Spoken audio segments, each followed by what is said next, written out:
happened and the impact it had on him. Illuminated by torches, veins bulging and bearing the fangs of racism, chanting the same anti-Semitic bile heard across Europe in the 30s.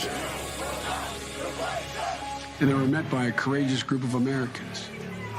And a violent clash ensued. And a brave young woman lost her life. And that's when we heard the words of the President of the United States that stunned the world and shocked the conscience of this nation.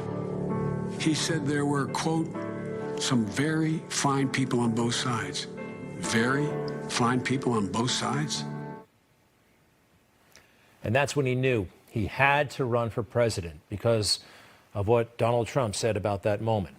Okay, so let's go to the moment itself. Again, there are people out there who still think Donald Trump said that the racists, neo-Nazis were very fine people. He did not say it, and he said it out loud.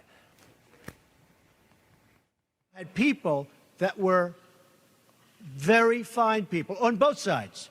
And you had people, and I'm not talking about the neo-Nazis and the white nationalists, because they should be condemned totally.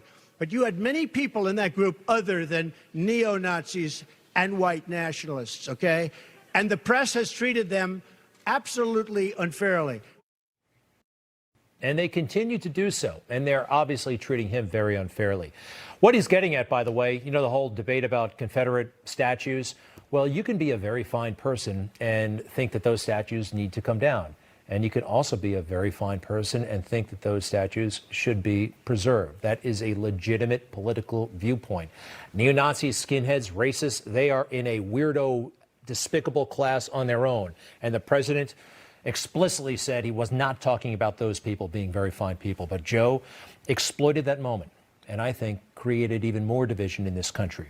He's part of that. He's responsible. So when you have this dishonest environment, it's fair game to let it rip on the Sunday talk shows. Chris Wallace, by the way, epitomizes so much of this stuff. Look at how he treated a member of the president's cabinet yesterday.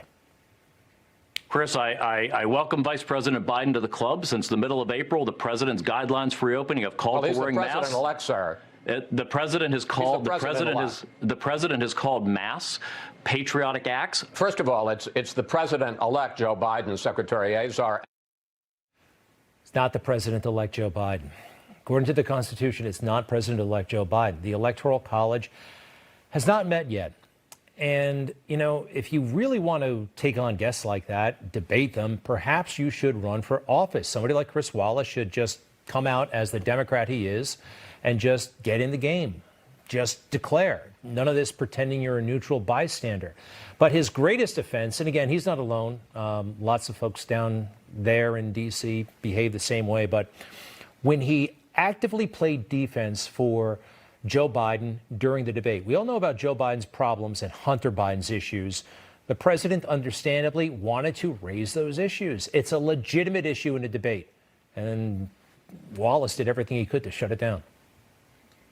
We've already been through this. I think the American people would rather hear about more substantial subjects. Well, you know, as the moderator, sir, I'm going to make a judgment call here. Gets $3.5 million from the mayor of Moscow. Let's talk about not true. Gentlemen, that report is totally discredited. Mitt Romney on that committee said it wasn't worth taxpayers' money, that report. It was written for political reasons. You know, I'd like to talk about climate change. So would I. Okay. Climate change, and so would the globalists. So would the people that Chris Wallace works for. This made me really think. I mean, for him to shut down the President of the United States and Secretary Azar, Chris is not a tough guy. I mean, let's face it. Well, you know, it is my show. Chris Wallace, I think we have a picture of him from the New York Times a while back. I mean, what do you think? Tough guy? I think his mother picks his clothes, okay? He's not the toughest guy in the world. So for him to do all this stuff, I think he's got backing from the very top of that corporation. The Murdochs, of course it's the Murdochs, and the Murdochs have had some sort of weird personal falling out with President Trump, and it's coming through in their news coverage. You see it, it's plain as day. By the way, the debate, guess how it looks to me like Chris Wallace got to and from the debate. Take a look at this. You tell me. Maybe I'm reading between. Let's take it full if you don't mind. Mr. Wallace flew home from Cleveland on Tuesday night. At an airport there, he accepted a glass of champagne from Lachlan Murdoch, whose family controls the Fox Corporation. I'm reading between the lines there, and I think it was a private jet. Who knows? But Lachlan Murdoch actually went to the debate that Chris was moderating. The boss's boss's boss. I mean, did he have something to say about this? Now, I'm ascribing political motives to the Murdochs. Other people have as well. In fact, in the mainstream media, take a look at this. From Vanity Fair magazine last fall, they documented this big rift between the Trumps and the Murdochs. Vanity Fair, reported by Gabriel Sherman. Trump definitely thinks Rupert is not in his corner, a Republican close to the White House said. Trump is not entirely wrong. Sources close to Murdoch said Murdoch has told people he thinks Trump will lose in November. Murdoch is thinking about how to steer his media empire into a post-Trump environment. This is about business for Rupert, one source said.